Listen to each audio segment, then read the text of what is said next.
Okay, here we are back on the 14th of the month of Cheshbon. What does the Hayom Yom have in store for us today? From God are man's steps established. This is a translation from Tillim. Hashem mitzadei gever kainenu. From Hashem, are the steps of a person gathered together, brought together. We're walking, all walking in the steps that God is establishing for us. As he says, every one of Israel has a spiritual mission in life, which is to occupy himself with the work of construction, to build, to make a dwelling place. What's the building? Building a dwelling place for God. Ultimately, the physical base of Mikdash, and the world, the spiritual building of a world of light, of godliness. Everyone, regardless of his station or location, must, through an exhaustive search, here's the point, seek out a spiritual livelihood with all the intensity of his strength, just as he seeks a material livelihood. That's one of the positivities of darkness that is designed to provoke a dig down deeper. This is because, as the above verse concludes, he desires God's ways, as is written of Abraham. For I know and love him. Why does God love Abraham? Because he taught his children and that he will keep the ways of Hashem. There are two, quote, ways, drachim. The way of nature, which is the Shem Elokim. Nature, Elokim hides godliness. And then there's the way which transcends nature. God created the universe in such a way that in man's eyes it appears to follow a set pattern of nature. This is the way of Elokim. Torah and mitzvos are the way of Havaya, drawing that which transcends nature into nature. By virtue of this conduct of Israel, God endows Yisrael from that which is beyond nature into the natural, which is a so apparent segue into what we're talking about, how God enables, rather we'll put it this way, the spirit of the tzadik who passes away to be drawn even more into the natural world than it was when the tzadik was alive and limited by the body. That's the theme we started, well, I guess we ended with, but the last time we met. And the Alter Rebbe now begins an explanation of that. Lessons in Tanya, page 173.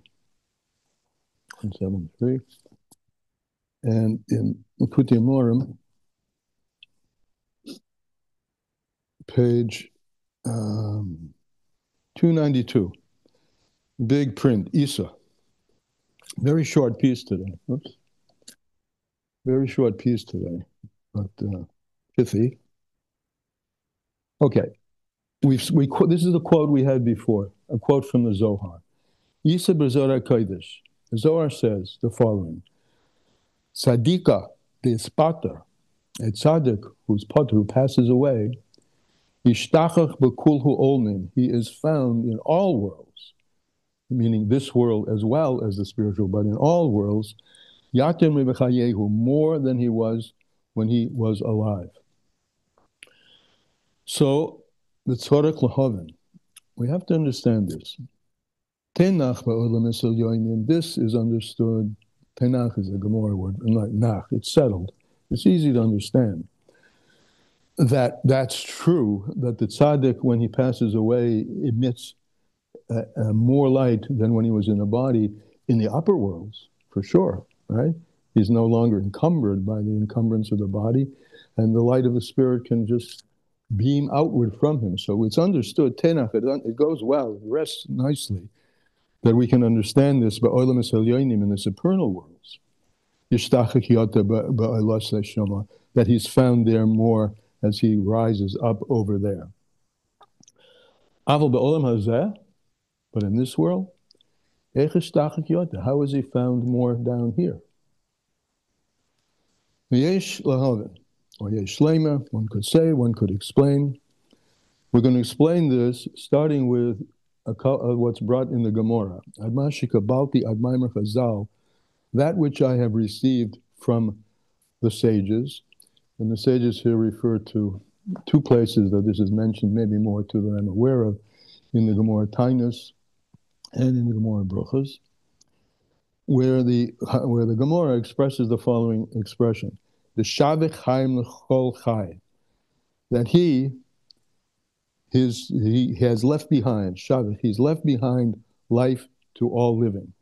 Now, the plain Peshat in this is his teachings, that he has enlightened the generation that he has just left, and he has given them fine, detailed instructions about how to behave after he's left, and what the mission is that we have, that he initiated or broadened from his own successors. And here I'm speaking particularly about our Rebbe, the Lubavitcher Rebbe, who in passing away certainly has given a mission statement in us, or Lagoyim, and is one way of condensed, to be a light to all the nations, right?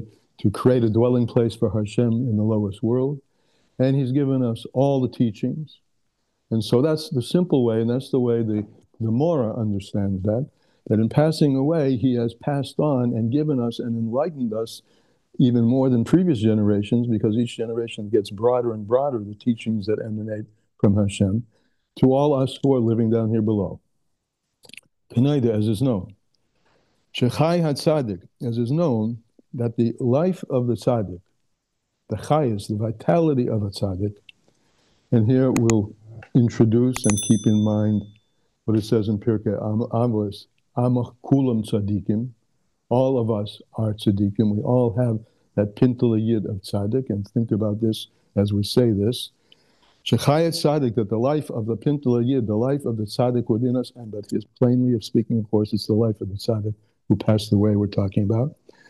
The life that we have inside us and the light of the tzaddik, Einem Chaim Besorim, is not about fleshliness. It's not a fleshly life. Kiim B'Chaim Ruchnim. It's a spiritual life. Shehem, and what are these spiritual life? He divides it into three categories. Emunah, our faith, which, as we've learned in earlier parts of Tanya, is the connection with God that's way above and way deeper than reason. Emunah. Yira, our fear to be separated from him, that's Yira Tato.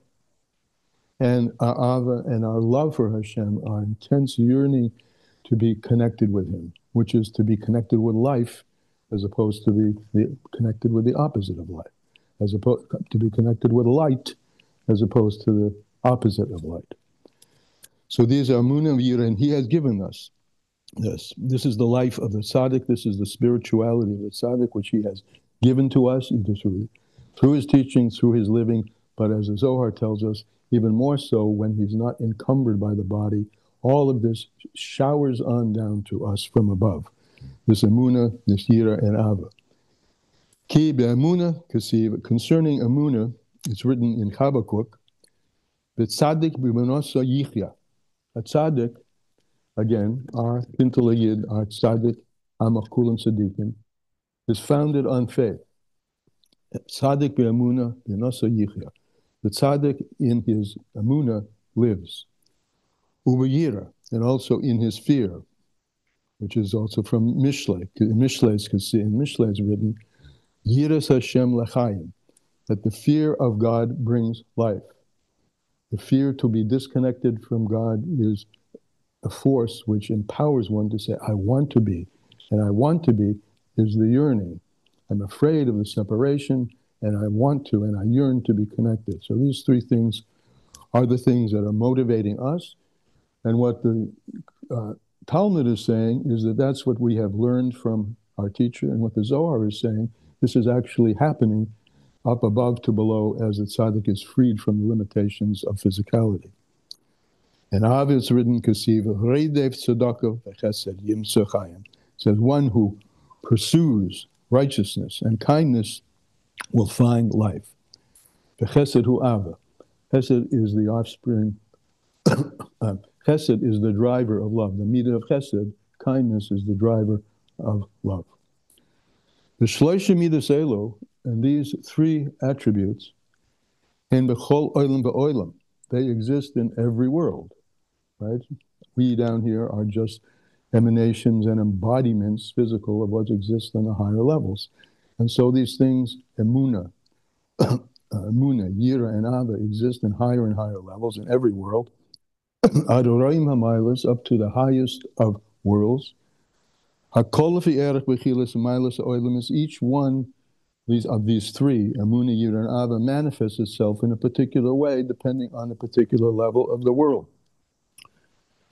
Higher and higher, oilim is one higher than the other, b'derech ilo va'olo, in a manner of cause and effect as is known. And I apologize, but that's where it stops for today. Sort of, it's a cliffhanger, which we'll pursue tomorrow. But that's the simple story, that the tzaddiks, in passing away, this is the Zohar's take, and this is the take we're taking from Hasidus, is that the Ava, the Yira, and the Muna, those three facets of light, of illumination, are illuminating down here below to us each and every day.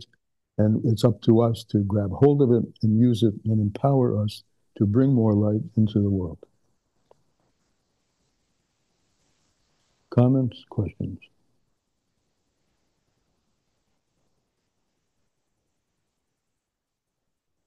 Then let's go do it.